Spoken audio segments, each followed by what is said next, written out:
테레사 수녀의 편지가 공개가 돼서 세인의 이목을 끌고 있습니다.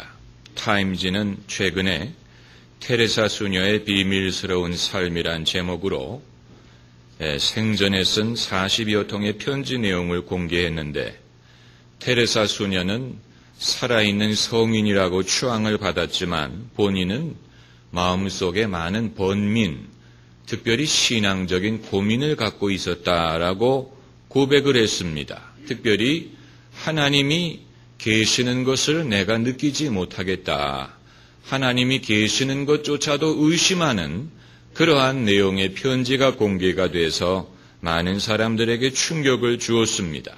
살아있는 성자라고 불렸던 분이 하나님의 존재에 대해서 의심을 했다. 그것도 일시적인 현상이 아니고 상당히 오랜 기간 동안에 그것이 지속이 되었다고 보입니다. 이 사실로 인해서 나도 신앙이 흔들린다라고 고백하는 사람들이 우리 주변에 있습니다. 왜 그랬을까? 그것을 우리가 알 수가 없습니다. 저희 추측은 일종의 우울증 증세가 아니었을까, 이런 생각을 합니다. 왜냐하면 신앙인 중에도 우울증을 앓고 있는 사람들이 많이 있기 때문에 성자라고 추앙을 받았지만 테레사 수녀도 사람입니다. 오히려 그녀의 세상적인 위치가 그녀로 하여금 마음의 번민을 어느 누구에게도 솔직히 털어놓지 못하고 남을 도와주는 입장에 있지만 남에게 도움을 받을 수 없는 그런 고민이 상당히 컸을 것이라고 생각이 됩니다. 대형교회 목사님들의 고충이 바로 그것입니다. 남들에게는 예수 잘 믿으라 라고 권면하지만 정작 본인을 권면해 줄 사람을 찾을 수가 없는 것입니다. 그러나 세상 어느 누구가 남에게 가르치기만 하고 자신은 가르침을 받을 필요가 없는 사람이 어디에 있겠습니까? 그것은 착각이지요. 예수님도 세례 요한에게 세례를 받으셨는데, 여러분, 우리는 이처럼 우리의 지위와 우리의 명성이 참 모습보다도 더 커지는 것을 경계해야 됩니다. 내 믿음보다도, 내 내면의 진실보다도, 내 참모습보다도 내 이미지, 나의 위상이 더 커지게 되면 결국 그것은 거짓을 낳고 거짓을 필요로 하게 되고 위선을 낳을 수도 있습니다. 우리가 너무 빨리 커지려고 하고 성공하려고 하고 사람들에게 알려주려고 하는 우리의 욕심을 늘 경계해야 됩니다. 하나님이 우리를 높이실 때까지 기다리고 하나님이 우리에게 주시는 분복에 감사할 줄 알아야지, 여기에 있어서 분에 넘치는 욕심을 부리게 되면 결국은 내가 감당하지 못하는 명성, 내가 감당하지 못하는 성공, 내가 감당하지 못하는 물질, 내가 감당하지 못하는 인기, 이것은 결국은 우리를 멸망시키든가 타락시키든가 시험에 들게 할 수가 있는 것입니다. 여러분, 그리고 어느 누구든지 예수님을 제외하고 어느 누구를 너무 추앙하는 것도 좋지 않습니다. 왜냐하면 의인은 없나니 한 사람도 없다라고 했습니다.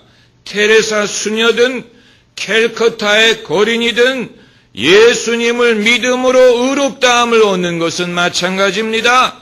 모든 사람이 죄인이고 연약하고 하나님의 은혜를 받아서 사는 것인데, 우리가 그것을 망각하고 사람을 부각시키고 사람을 의지하게 되면 그 사람도 사람인데 결국은 우리도 실망하게 될 것이고 본인에게도 그것이 유익하지 못합니다. 제가 테레사 수녀님의 사역에 대해서 개인적으로 딱 한 가지 아쉽게 생각하는 것은 수직적인 면이 더 많았으면 좋을 뻔했다라는 것입니다. 수평적인 것은 탁월하고 타인의 추종을 불허하지요. 캘커타의 빈민을 위한 봉사, 인류를 위해 크게 공헌했습니다. 그러나 수직적인 면, 기도, 예배, 말씀, 성령, 전도 이런 것이 좀 더 많았더라면 초대 기독교를 좀 더 닮았을 텐데 하는 아쉬움이 있습니다. 형제에게 하는 것이 예수님에게 하는 것이다. 이것이 테레사 수녀가 늘 강조하던 말입니다. 옳습니다. 형제에게 하는 것이 예수님에게 하는 것입니다. 그러나 형제가 예수님은 아닙니다. 형제가 예수님은 아닙니다. 그러므로 형제는 형제대로 섬기지만 예수님은 예수님대로 섬겨야 되는 것입니다. 형제에 대한 봉사가 예수님 섬기는 것을 대신해 줄 수 없습니다. 기독교는 형제와 이웃 사랑을 강조하지만 사회 사업은 아닙니다. 영국의 유명한 부흥사였던 스미스 위글스워스라는 분은 30분에 한 번씩 기도하고 1시간에 한 번씩 성경을 읽는다 그랬고, 미국의 부흥사였던 케네스 헤이건은 하나님이 멀어지는 것처럼 느껴지면 다음을 늘린다고 했습니다. 기도, 금식, 성경 읽기 이것을 늘리면 하나님이 다시 가까워지는 것을 느낄 수가 있었다라고 말했습니다. 여러분, 한국 음식에 어떤 음식을 먹든지 뺄 수 없는 것이 밥, 국, 김치가 아닙니까? 이것이 없이는 한국 음식이라고 볼 수 없는 것처럼 우리의 신앙 생활에서 뺄 수 없는 요소가 기도와 말씀과 영성입니다. 우리가 어떤 예배를 드리든 어떤 신앙 모임을 가지든 이것을 소홀히 여길 수가 없습니다. 저는 설교자로서 저의 자질을 향상시키기 위해서 애를 많이 쓰는데 도움이 될 만한 지식을 얻기 위해서 책도 보고 영화도 보고 나름대로 공부를 많이 하려고 합니다. 그러나 제가 깨닫는 것은 정작 교인들에게 은혜가 되는 것은 성경 말씀이더라 하는 것입니다. 제가 심리학을 읽고 역사책을 읽고 많은 교양을 쌓으려고 하지만 정말로 교인들에게 은혜가 되고 교인들이 들을 때 좋아하고 조용히 듣고 또 은혜를 받는 것은 성경 말씀이더라는 것입니다. 세상에 좋은 책들 많습니다. 좋은 글들 많습니다. 우리가 그것을 읽고 보고 배워야 될 필요가 있지만 그러나 거기에 생명이 있는 것은 아닙니다.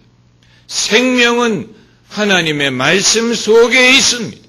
성령이 이 말씀을 우리에게 조명하실 때에 거기에 믿음이 생길 수가 있는 것이고 거기에서 힘을 얻을 수가 있는 것이고 거기에서 우리의 영혼이 살아날 수가 있는 것이고 죄를 이길 수 있는 능력을 얻고 하나님이 계시는 것과 찾는 자에게 상 주시는 이심을 우리가 알게 되고 그리고 나아가서 하나님이 어떤 분인가를 알고 그분의 뜻을 알고 우리의 믿음이 자라날 수가 있는 것입니다. 할렐루야. 오늘 본문 말씀은 지난 수요 예배 때 이미 인용한 성경 구절인데 제 자신에게 은혜가 되어서 한 번 더 써먹으려고 합니다. 이것은 다윗이 솔로몬에게 남긴 유언입니다. 아주 지극히 평범한 말처럼 들리지만 여기에는 깊은 뜻이 담겨져 있습니다. 과연 얼마나 많은 부모가 자식에게 이런 유언을 남길 수 있을지 우리가 이 말을 보면은 이것은 다윗이 자기 아들 솔로몬의 미래에 대해서 예언을 하고 축복을 해주고 있는 장면입니다. 이것은 희망사항을 말하는 것이 아니고 잔소리하는 것이 아니고 자기 아들의 미래에 대해서 예언을 하고 축복을 해주고 있는 장면입니다. 내 하나님 여호와의 명을 지켜 그 길로 행하여 그 법률과 계명과 율례와 증거를 하나님 모세 율법에 기록된 대로 지키라. 그리하면 내가 무릇 무엇을 하든지 어디로 가든지 형통할지라. 이것은 선언하는 것입니다. 조건부 형식으로 되어 있지만 내가 이렇게 하면 이렇게 되리라. if 이런 식으로 조건부 형식으로 되어 있지만 이것은 솔로몬의 미래가 형통할 것을 예언하는 말씀입니다. 이렇게 하면 너는 잘 될 것이다 라고 선포하고 축원하는 것입니다.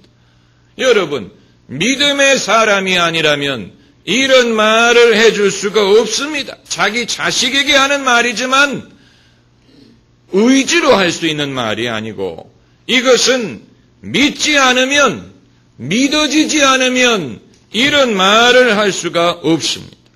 만일 이런 유언 대신에 다윗이 죽기 전에 다음과 같은 말을 했다면 어떻겠습니까?